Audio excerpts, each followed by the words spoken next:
Let's talk about nuclear energy. One of the most underappreciated aspects of Trump's presidency so far has been them clearing the regulatory thicket to promote innovation in nuclear energy. And over the course of the next 20, 30 years, this is going to be really important for the future of the United States of America. I think it's going to be an essential pillar that determines whether or not the 21st century is also America's century, just like the last century was. And the reason why is it's especially important as we enter the era of producing intelligence. Think about the first industrial revolution, which the US led. What happened?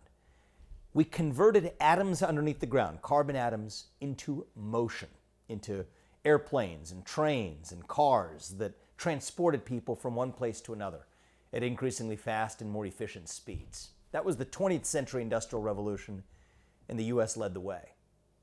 I think the Industrial Revolution of the 21st century is going to be about converting those same atoms into intelligence. It's already happening.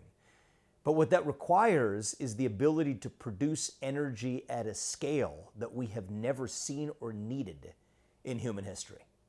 And in order to do that at the long run scale, of course, we've got to pursue natural gas. I'm a big proponent. In the near term, there's all kinds of other energy we need to pursue.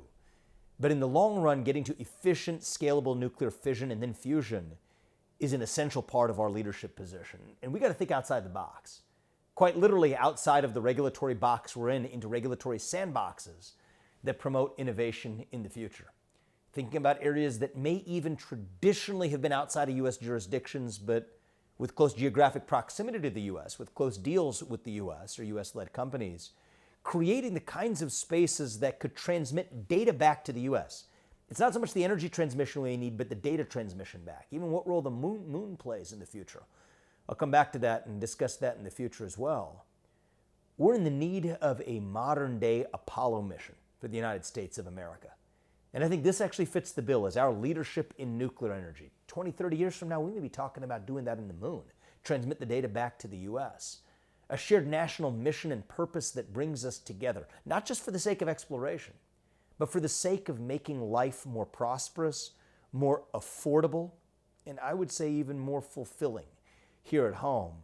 That's where I want to see us lead. My home state of Ohio, if I'm elected, is going to help lead the way on nuclear energy innovation.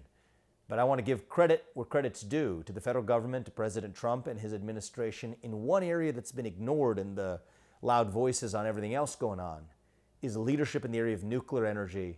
Take it to the bank. That's going to help America for the long run. And I don't care what your political party is, we would do well to get behind that to take our state and our country to the next level.